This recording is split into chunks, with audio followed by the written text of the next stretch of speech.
આપણો જે આ રિજિયન છે ગુજરાત સૌરાષ્ટ્રને પકડીને ચાલી, તો આમાં તમને શું લાગે છે કે નવીન પાકોમાં એવા કોઈ પણ 3 કે 5 પાક કયો કે જે અત્યારના ટાઈમમાં સારા એવા પ્રોફિટેબલ કે નફાકારક થઈ શકે? સારામાં તો એક છે લાલ સીતાફળ, રેડ કસ્ટર્ડ એપલ, બરોબર. એ માર્કેટમાં લગભગ નથી, બહુ ઓછા માણસોએ જોયા છે. નથી કોઈ હજી જોયું ને, તે આપણે વાવીને એમાં કમાયેલી, બરોબર. પછી આ કેરી છે. કેરીનું એવું છે કે ઇતિહાસમાં કોઈ દી કેરી આપણે એમ કહીને કે આમ નાખી દેવાના ભાવમાં આવી ગઈ, હાઈડાઇટ થઈ ગઈ, કોઈ દી નથી થઈ કેરી. ઇતિહાસ ગવા છે, કેરી કોઈ દી માર્કેટમાં હાઈડાઇટ નથી થઈ એમ. અને બીજું કેરીમાં એવું છે કે તમારે વેચવા ન જવું પડે, તમારે મારા બગીચે લેવા આવવું પડે, ઉતાર્યા પછી 10 દિવસ સારી રહે. પછી ત્રીજું છે ફાલસા.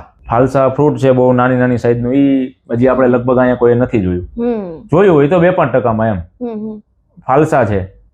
પછી પેશન ફ્રૂટ, કૃષ્ણ ફળ આપણે કહીએ. પેશન ફ્રૂટમાં 2-3 વેરાયટી આવે છે, લાલ, પીળું, લીલું. એ વાવી શકાય. પછી એક ડ્રેગન છે, જામફળ છે, બોર છે, દાડમ. કે એ તો માણસો હવે વાવીને કાઢવા માંડ્યા છે, થાકી ગયા છે.